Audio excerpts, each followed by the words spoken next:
وحبيب ربنا محمدا عبده ورسوله أما بعد فأعوذ بالله من الشيطان الرجيم بسم الله الرحمن الرحيم وأقيموا الصلاة وآتوا الزكاة وأقرضوا الله قرضا حسنا صدق الله العلي العظيم وصدق رسوله النبي الأمي الكريم إن الله وملائكته يصلون على النبي یا ایھا الذین آمنوا صلوا علیہ وسلموا تسلیما۔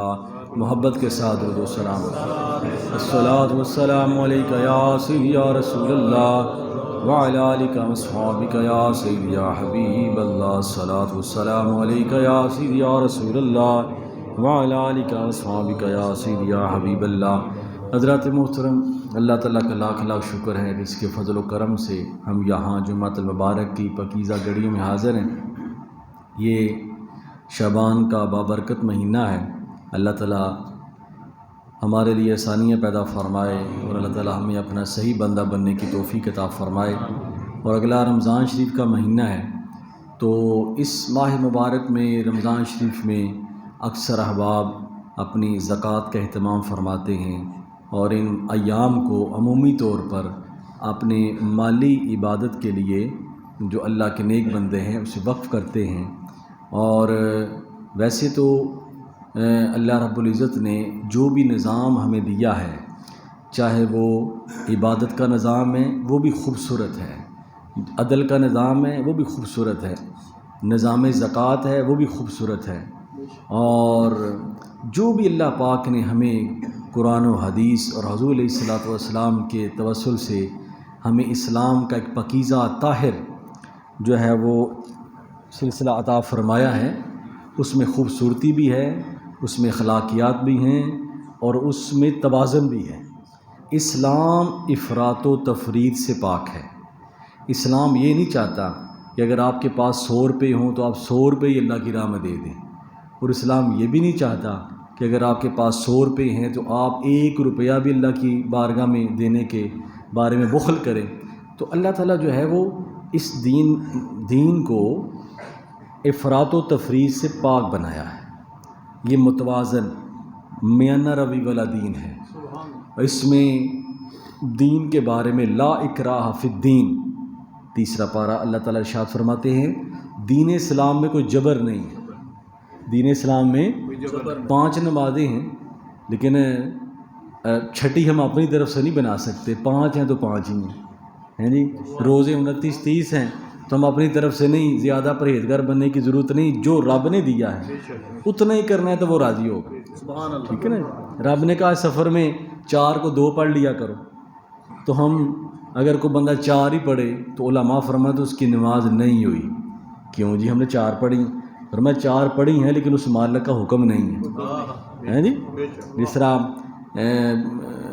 جنگ بدر ہوئی تو ظاہر روزہ تھا، حضور نے فرمایا افطار کر لو، کیونکہ جنگ ہے، افطار کر لو، روزہ کوئی نہیں رکھنا۔ تو ظاہر روزہ تھا، روزے کی فضیلت سے کون واقف نہیں ہے؟ تو آپ نے حضور نے فرمایا جو آج روزہ نہیں رکھے گا اسے ثواب ہے، نہیں سمجھ؟ کیونکہ نبی نے حکم فرما دیا کہ جو اسلام ہے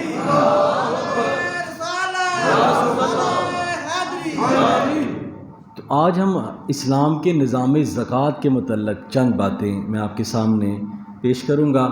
اگر بعد میں کسی کے ذہن میں سوال ہو تو وہ پوچھ سکتا ہے۔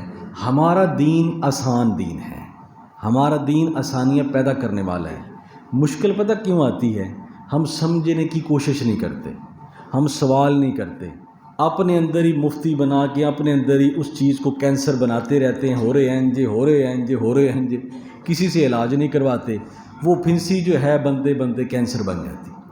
جس طرح اب ظاہری بیماری ہو تو فوراً ڈاکٹر حکیم یا کسی عامل کے پاس جائیں، علاج کروائیں، فوراً ختم ہو جاتا ہے۔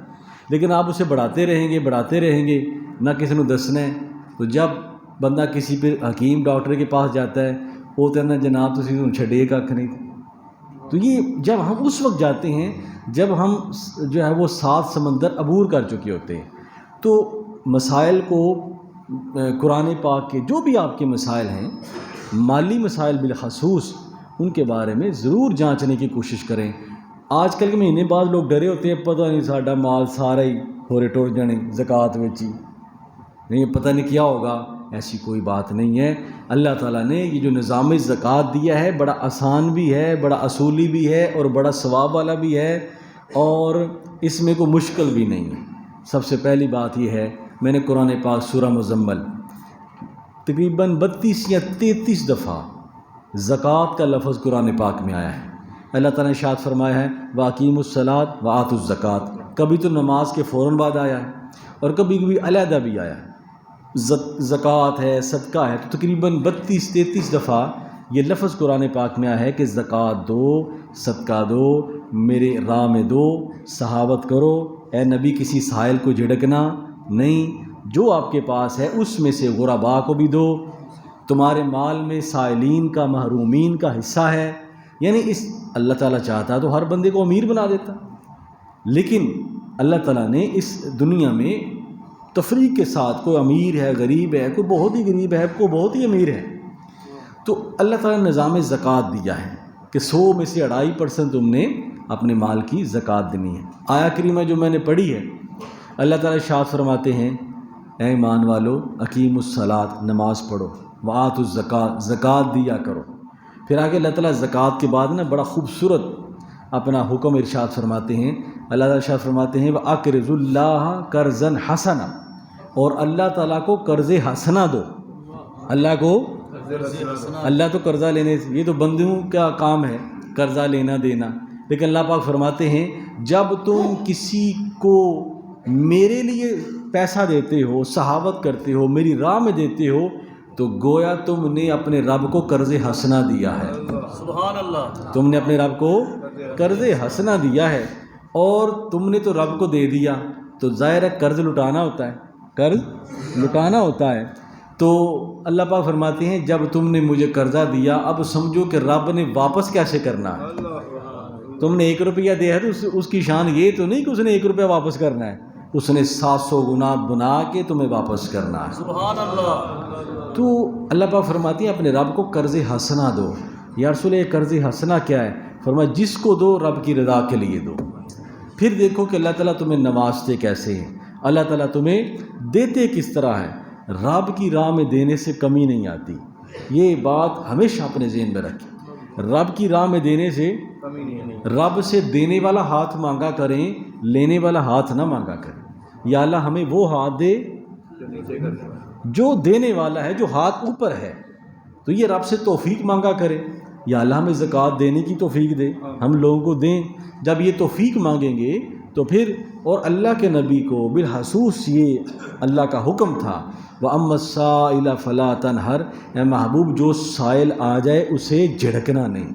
اور حضرت جابر فرماتے ہیں ہم نے کبھی بھی اپنے محبوب آقا کی زبان سے لفظ لا نہیں سنا سوائے کلمہ توحید کے۔ آپ نے کسی سائل سے یہ نہیں فرمایا لا۔ تو نظام زکوٰۃ جو اسلام نے ہمیں عطا فرمایا ہے وہ اس لیے دیا ہے کہ دولت دیتا کون ہے؟ اللہ کی ذات۔ بہت سے صحابہ کرام ایسے تھے جو بڑے امیر تھے، حضرت عثمان غنی ہیں، حضرت عبد الرحمن بن عوف ہیں، دیگر کئی صحابہ جن کو اللہ پاک نے ظاہری دولت سے بھی نوازا ہے۔ دولت کا ہونا کوئی بری بات نہیں ہے، دولت کا ہونا کوئی بری بات نہیں ہے، اللہ رزق حلال کی دولت دے تو یہ خیر ہے، لیکن دولت کا استعمال غلط یا برا صحیح ہوتا ہے۔ اگر وہی دولت آپ صحیح کاموں میں خرچ کرتے ہیں تو سراپا خیر ہے، اور اگر برے کاموں میں کرتے ہیں تو سراپا شر ہے۔ تو حضرت عثمان غنی کا عمل دیکھیں، دیگر حضور کے اہل بیت طہار، حضور کے گھرانے کی تو مثال ہی کیا ہے، گھر میں کچھ بھی نہیں تو کسی سے لے کر دے دیا ہے۔ سبحان اللہ۔ حضرت سیدہ کائنات حضرت فاطمہ الزہرا رضی اللہ تعالی عنہ سے کسی نے پوچھا کہ اے شہزادی رسول مجھے زکوٰۃ کا نصاب بتائیں، تو آپ نے فرمایا تیری زکوٰۃ یا میری زکوٰۃ؟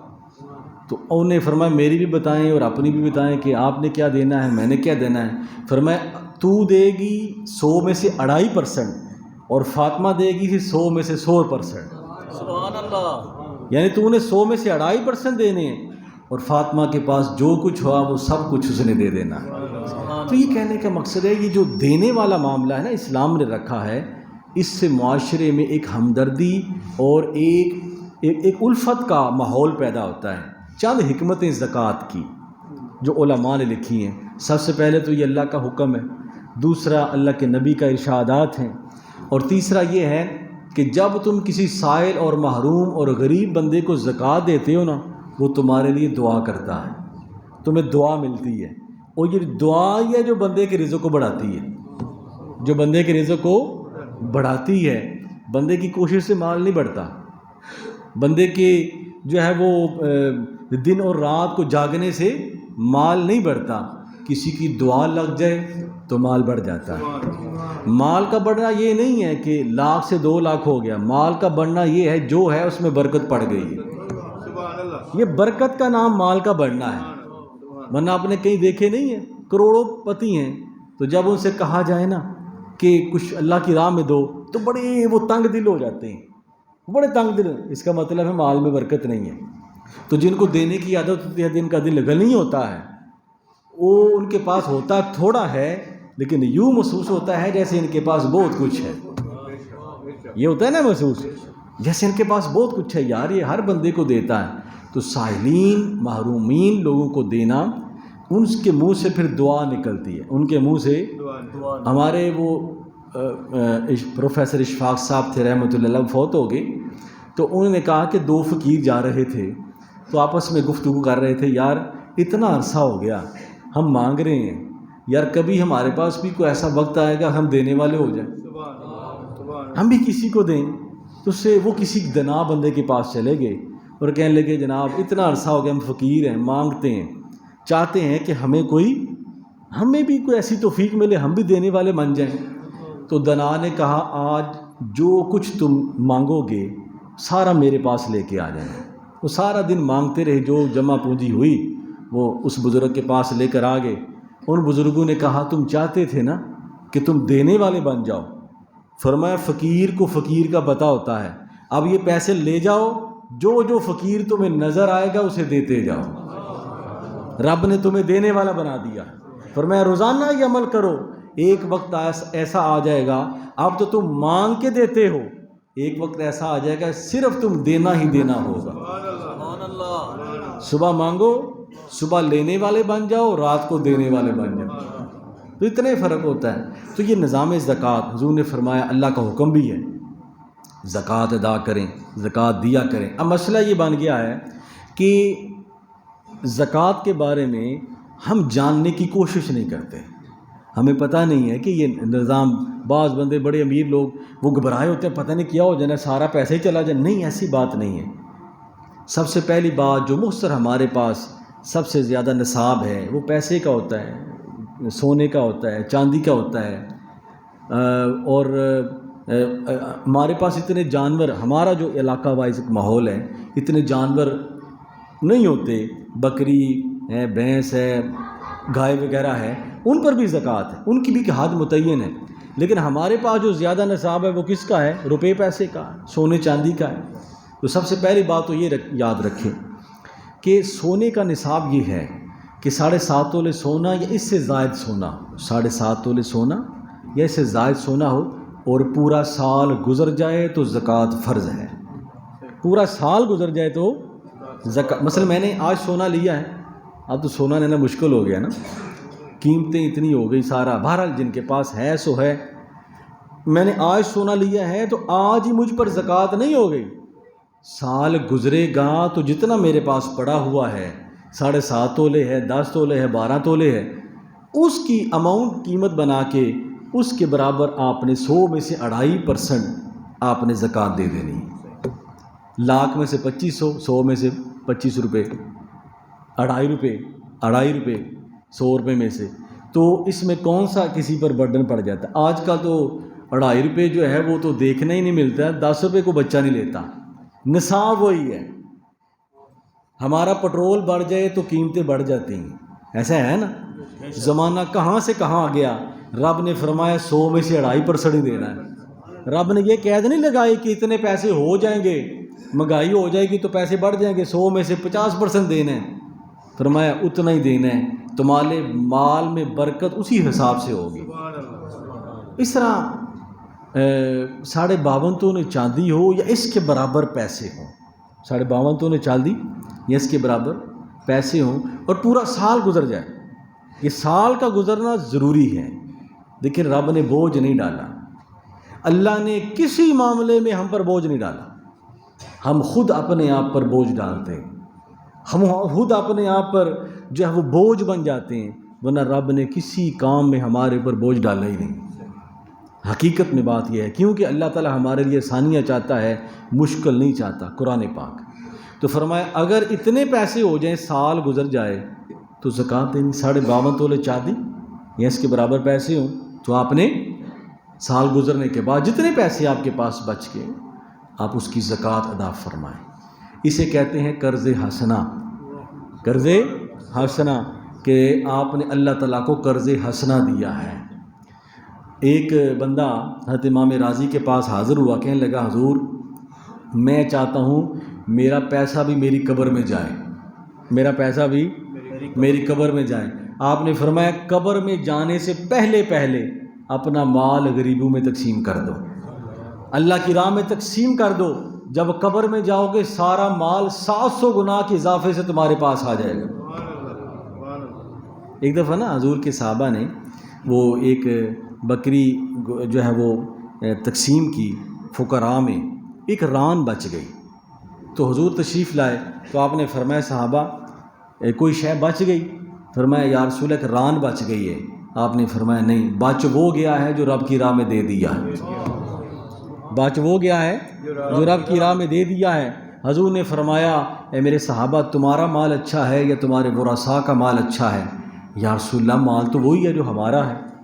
آپ نے فرمایا تمہارا مال وہ ہے جو تم اللہ کی راہ میں دے دو گے، جو بچ جائے گا مرنے کے بعد تو وہ تمہارے ورثاء کا ہے، وہ تو ورثاء۔ اس لیے میرے دوستو یہ صدقہ و خیرات، یہ زکوٰۃ ہر بندے نے نہ دینی ہے اور نہ ہر بندے کو دینی ہے۔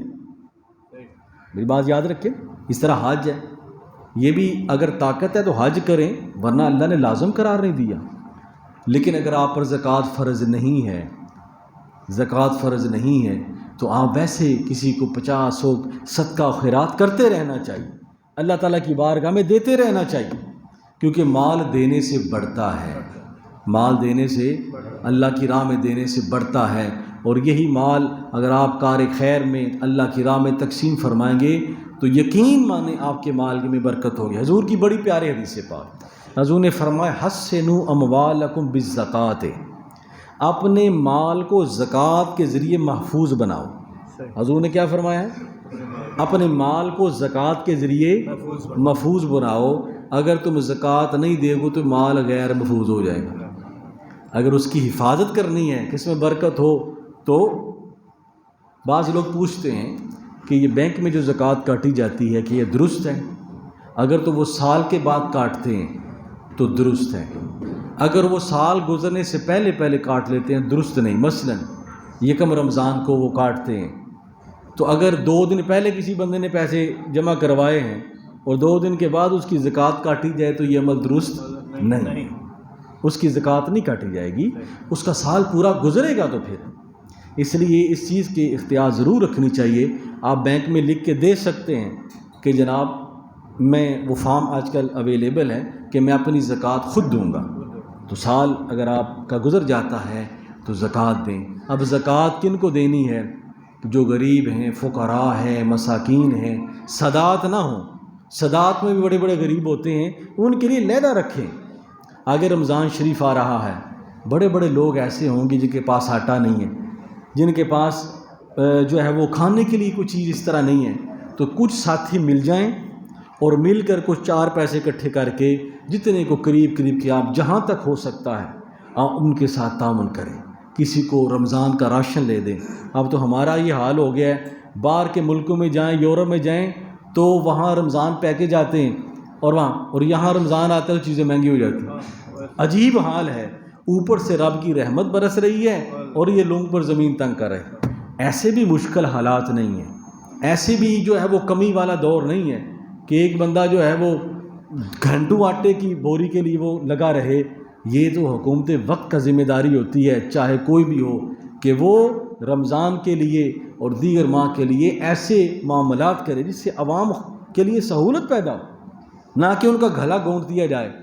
تو میرے دوستو، آپ خود مل کر، کچھ بندے مل جائیں، 10-12 دوست مل جائیں، یقیناً میں بھی خود ایسے ہی کرتا ہوں، اپنے چند دوستوں کو ملاتا ہوں، پیر بھائیوں کو ملاتا ہوں، ان سے میں اکٹھا کرتا ہوں، اور پھر جتنی میری توفیق ہوتی ہے میں تھوڑا تھوڑا جو ہے وہ ہم اس طرح کرتے ہیں کہ چلو یار کچھ نہ کچھ ہو جاتا ہے۔ اس طرح آپ بھی مل کے، جب معاشرے میں ایسا ساتھ ہوگا تو پھر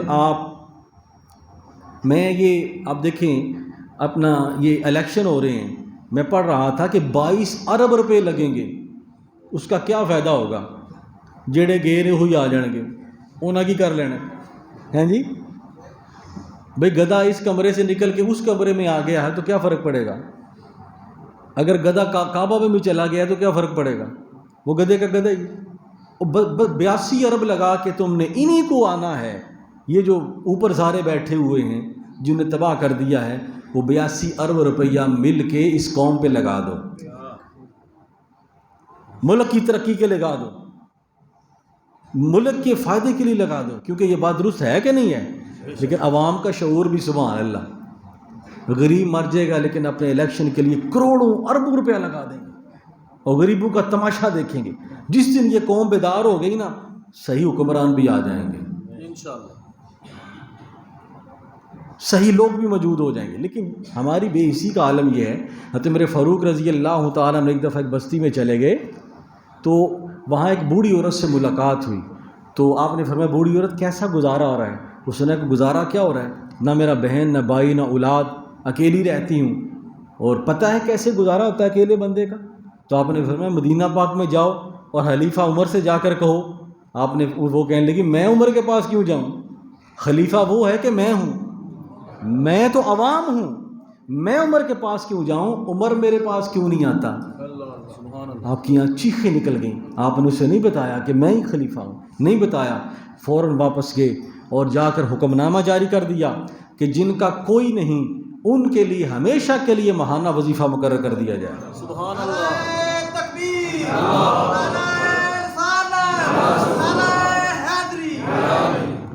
کہتے ہیں جی ہم حلافظ راشدہ، تم اپنے محلوں سے نکلو گے تو حلافظ راشدہ کا ماحول آئے گا، یہ کیسے ہو سکتا ہے؟ تو فرمایا کہ اب تھوڑے دنوں کے بعد وہ حضرت عمر فاروق پھر واپس اس بوڑھی عورت کے پاس گئی اور کہنے لگی، آپ نے کہا کہ بوڑھی کہہ رہا کیسا وقت جا رہا ہے؟ اس نے کہا اللہ بھلا کرے اور اللہ تعالیٰ جو ہے وہ خلیفہ پر مہربانی کرے، اس نے کو کرم کاری دیا ہے، لیکن تو وہی جوان ہے جو کچھ سال پہلے مجھے ملا تھا اور میرا خیال ہے تمہیں جا کر یہ شکایت کی ہوگی۔ فرمایا ماں جان میں نے خلیفہ کو بتایا تھا کہ یہ معاملات ہیں۔ اس نے کہا یا اللہ پھر عمر کو ہٹا، اس کو بادشاہ بنا دے۔ سبحان اللہ، ہیں جی؟ تو یہ معاملات ہوتے ہیں کہ خدا کے لیے اپنے آپ کو اپنے لیے حکومت نہ کریں، عوام کے لیے، اسلام کے لیے خدمت کریں گے تو انشاءاللہ راستے کھل جائیں گے، آسانیاں پیدا ہو جائیں گی۔ تو آپ خود مل کر، وہ کریں نہ کریں، ہم تو کریں، آپ مل کر۔ بڑے بڑے غریب لوگ ایسے ہوتے ہیں جو دستے سوال تو نہیں کرتے لیکن ان کی نظریں بتاتی ہیں کہ یہ مستحق ہیں، سداد بھی ہیں، غیر سداد بھی ہیں۔ اپنے جہاں تک آپ کا ہو سکتا ہے ضرور تعاون کریں۔ اللہ تعالیٰ مجھے بھی آپ کو بھی عمل کرنے کی توفیق عطا فرمائے۔ وما علینا الا البلاغ وآخر دعوانا الحمد للہ رب العالمین۔ سنتے ہیں، عطا فرمائے۔